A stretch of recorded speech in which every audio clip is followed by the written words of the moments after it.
Let me tell you guys something about Dr. Anthony Fauci, because you gotta give it to him. This man has been at it for what, 50 years? He survived the AIDS crisis, he survived being burned in effigy by ACT UP activists in the late 80s, he survived 7 presidents, COVID, and he got a presidential pardon. And then this week, pardon my language, this cockroach with a medical degree and a security detail sat before Congress under subpoena and took the fifth over 100 times. I mean, he could have come out and debated his decisions, but no. Instead, here's a bit of a sneak peek of how the hearing actually went. Check this out. What day of the week is it today? On the advice of counsel, I respectfully decline to answer based upon my rights under the Fifth Amendment to the Constitution. What color tie are you wearing? On the advice of counsel, I respectfully decline to answer based upon my rights under the Fifth Amendment to the Constitution. What color is the carpet in front of you? On the advice of counsel, I respectfully decline to answer based upon my rights under the Fifth Amendment to the Constitution. How anyone can watch that and think Fauci did nothing wrong or has nothing to hide is beyond me. Now look, you've got people over on the left saying the whole point of this hearing was to bait him into perjuring himself. But here's my problem with that. What this man didn't affect just one person or even a small community. It affected millions, if not billions of people. People all over the world who took an experimental vaccine that nobody can tell you the long-term effects of. And the fact that normies still believe Fauci was some kind of hero shows just how deep the mass psychosis around COVID really was. He destroyed millions of lives with no real scientific backing. And if you genuinely believe in science, and they screamed at us to follow the science, remember, for what, 2 straight years?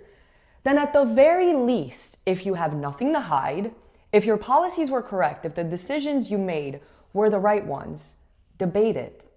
Come out and defend your work.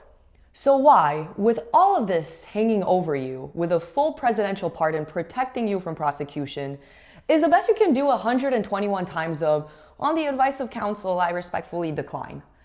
Either you did something wrong or you're a coward. And at this point, I'm not really sure which one's worse.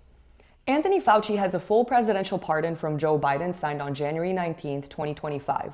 And it covers everything from January 1st, 2014 through the date of the pardon. So his role at NIAID on the COVID task force and as chief medical advisor. Theoretically, he should be able to walk into that hearing room and answer every single question freely because the pardon is supposed to remove the risk of federal prosecution for all of it. And he still took the fifth. But the problem with that is there is a Supreme Court precedent, Brown v. Walker, 1896, that has been on the books for over a century. And it says that once you have been pardoned, you may not stand upon your privilege. You lose the Fifth Amendment protection for the things the pardon covers. Because the whole point of the Fifth Amendment is to protect you from self-incrimination. And if you're already protected from prosecution, there's nothing left to incriminate yourself with. Which means every single time he said, on the advice of counsel, I respectfully decline, he wasn't invoking a constitutional right. He was just refusing to answer. And that is called contempt, my friends. So the question that everybody is now asking and nobody has a clean answer to is why? If you're protected, why are you silent? Let's stop pretending this is complicated. Either the man has something to hide that the pardon doesn't fully protect, or the pardon itself is weaker than they want us to believe. Because here's what former Director of National Intelligence Tulsi Gabbard released on her final day in office. Documents showing Fauci funded dangerous gain-of-function research on bat coronaviruses at the Wuhan Institute of Virology, using our taxpayer dollars, of course. Documents showing he worked with politicized elements of the intelligence community to suppress the lab leak origin, and documents showing he lied to Congress under oath in 2024, specifically denying that he ever spoke to any intelligence officials about viral research. The correspondence released directly contradicts that sworn testimony, Because here's what we know now. In late January and early February of 2020, right at the beginning, Fauci was on private calls with top scientists. And on those calls, several of them told him the virus looked like it could have been manipulated in a lab. They used the phrase deliberate insertion. They also said the Wuhan market looked more like a place the virus spread from, not where it started. Fauci wrote those concerns down in his own notes. Then, for the next 2 years, the public story was completely different. We were told over and over that it almost certainly came from animals at the market. Anyone who talked about a lab was treated like a conspiracy theorist. Social media censored it, Biden officials dismissed it, and Fauci was the face of that official story. So this isn't complicated. Privately, the possibility of a lab origin was on the table right from the start, and he knew it. Publicly, however, that possibility was shut down, and that's why people are angry, as they should be.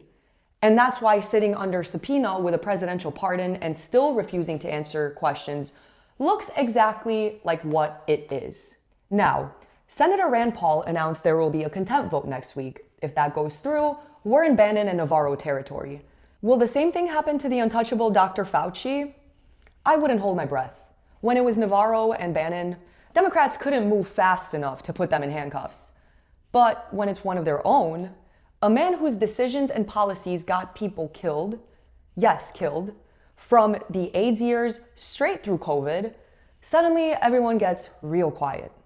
If Republicans don't force real accountability here, then this was never about justice. It was just another performance.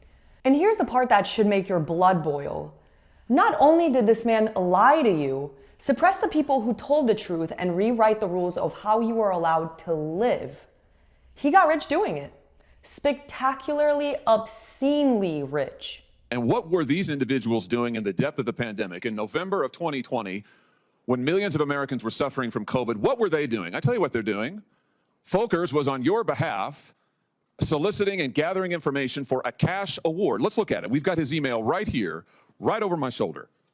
Volker says, I'm working on this nomination for the Dan David Award for Fauci. We need to beef up the COVID part. Do you have language in the can that you can share that delineates how we responded in new ways to COVID? He sends this to multiple federal employees. What was the Dan David Award? Do you remember, Doc? On the advice of counsel, I respectfully decline to answer based upon my rights under the Fifth Amendment to the Constitution. It was a $900,000 cash award. $900,000 cash award. And he got it because he used federal employees to get it. And this wasn't the only award, was it, Dr. Fauci? In fact, you applied for and received at least 8 other federal cash prizes on federal time using federal employees and federal resources. Here.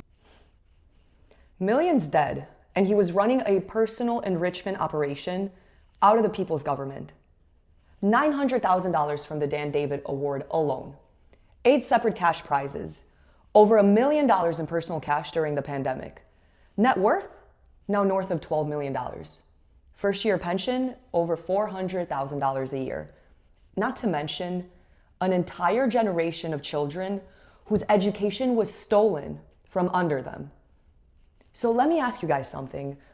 No, let me ask our friends over on the left something. Does this look like a public servant to you?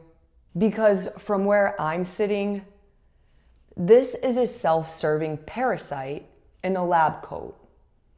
And he's been that for a very, very long time, way before COVID. Do our friends over on the left even know that Anthony Fauci was the face of the federal response during the AIDS epidemic? Because what he did then was push AZT, a drug that got rushed out at doses so toxic, it was destroying people's bone marrow and wrecking what was left of their bodies. And maybe our friends over on the left don't remember ACT UP, the left-wing AIDS activist group that became famous for confrontational protests calling Fauci a murderer in public. But you gotta give it to him, a true magician, because he adjusted just enough, took the credit when better drugs eventually showed up, and kept climbing. And poof, the people who called him a killer moved on. But he stayed. And the next time a virus hit, they put the same man back on television and told everyone to trust him. That is the thing about this particular type of person, the soulless technocrat who weasels his way into a position of institutional power and then becomes untouchable. Not because he's right or effective, it's because he understands how to protect himself within the system better than anyone around him. Because that's the other thing. His diary is now public. And what he wrote privately and what he told the American people were not the same story. Millions of people were forced to take an experimental vaccine that even some of the people who helped create the technology later said they wouldn't trust. And all of this happened in 2020, during a presidential election. So you had mass hysteria, lockdowns, and suddenly mail-in ballots everywhere. Now, I'm not saying I can prove he sat in a room and said, let's use this to take out Trump, but the effect was the same, no? The country was put under a medical emergency that rewrote how we voted, how we lived, and how we were allowed to speak. Senator Moreno said it best. It was about 6 years ago today that I decided I'm going to give up my businesses, sell them all, run for office, run for the United States Senate. Here I am sitting in front of you 6 years later saying, who the fuck do you think you were for doing that? It is a total disgrace what you did to this country.